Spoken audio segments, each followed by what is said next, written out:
Escucha esto, Pablo Escobar no controlaba con balas, controlaba con psicología. Y las tácticas que usó para dominar ciudades enteras, hoy las usan políticos, empresarios y hasta personas que conoces. Su mayor construcción no fue un imperio de cocaína, ni una red de poder.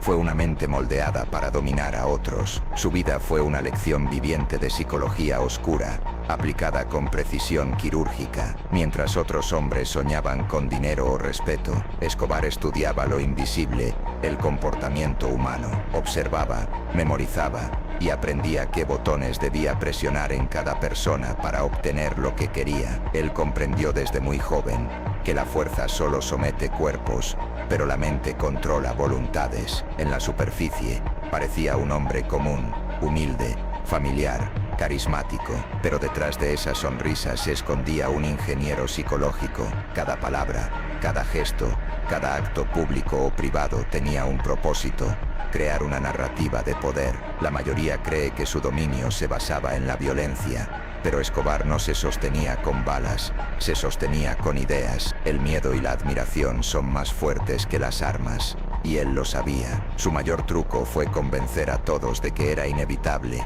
de que resistirse a él era tan inútil como oponerse a la lluvia. Escobar usó 3 pilares mentales para construir su control: manipulación emocional, percepción selectiva y desapego moral. El primer pilar fue la manipulación emocional. Desde sus primeros años, entendió que la pobreza no se combate con promesas, sino con símbolos. Regalaba dinero, construía canchas, financiaba hospitales, y lo hacía con un propósito psicológico: conectar su imagen al concepto de esperanza. En los barrios donde el gobierno no llegaba, él se convirtió en el nuevo sistema. El pueblo veía en Pablo a un salvador, no a un criminal, y así creó una adicción emocional en miles de personas, la necesidad de su figura para sentirse protegidos. El segundo pilar fue la percepción selectiva. Escobar sabía que la realidad no importa tanto como la percepción. Creó una narrativa tan poderosa que podía ser odiado por los ricos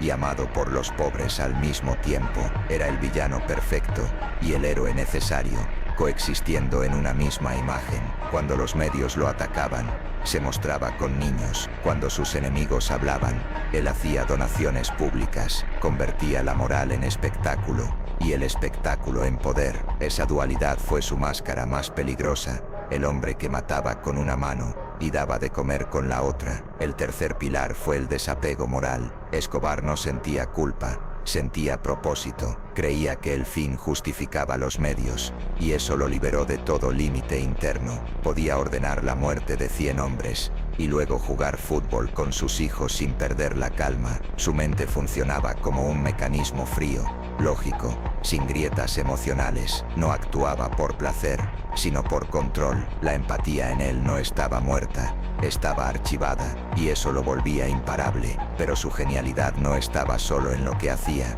sino en cómo lo hacía. Escobar usaba tácticas de psicología oscura que aún hoy se estudian en el análisis del liderazgo extremo. Primera táctica: la ilusión del héroe. Creó su propio mito. Se pintó como un Robin Hood moderno, un protector de los olvidados. La gente proyectaba sus frustraciones en él, y él les devolvía esperanza. Esa ilusión era tan poderosa que sobrevivió incluso después de su muerte. Cuando controlas la narrativa, controlas la historia, y cuando controlas la historia, controlas la mente colectiva. Segunda táctica: la manipulación del miedo. Escobar sabía que el miedo es el lenguaje universal. Nunca necesitó eliminar a todos sus enemigos, solo hacer que el resto temiera convertirse en el siguiente ejemplo. Cada ejecución pública era un mensaje psicológico.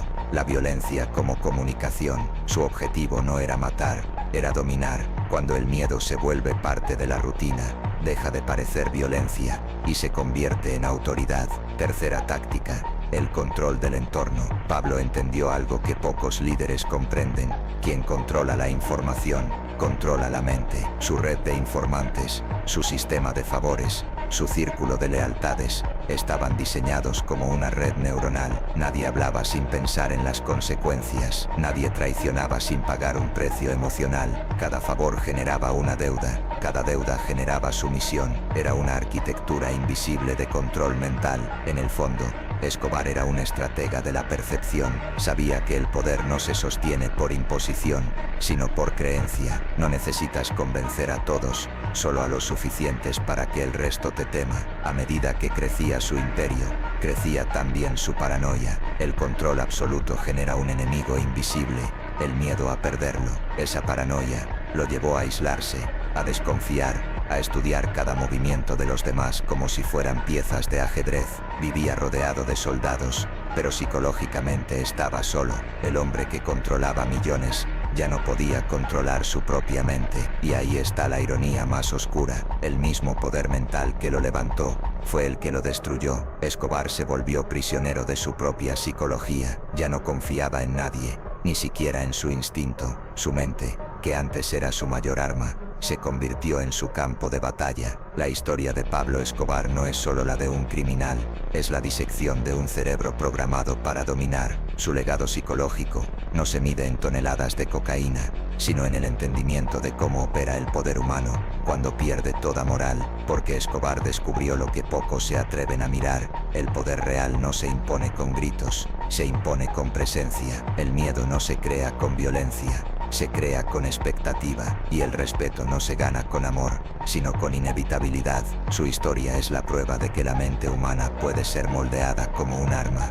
que la empatía puede convertirse en estrategia, que la percepción puede sustituir la verdad, y que a veces, el control no consiste en gritar órdenes, sino en observar cómo todos se mueven a tu favor sin que digas una sola palabra. Al final, Pablo Escobar murió como vivió, rodeado de silencio, fuego y contradicciones. El hombre que construyó su propio mito terminó atrapado en su creación, pero su forma de pensar sigue viva, replicada en empresarios, políticos y líderes que sin disparar una bala usan sus mismas estrategias mentales. Y eso es lo verdaderamente aterrador, porque mientras su cuerpo desapareció, su psicología no. Su modelo mental sigue operando en cada mente que confunde poder con control y liderazgo con manipulación. Pablo Escobar no solo fue un hombre, fue un espejo, un reflejo oscuro de hasta dónde puede llegar la mente humana cuando ya no distingue entre conquistar y destruir.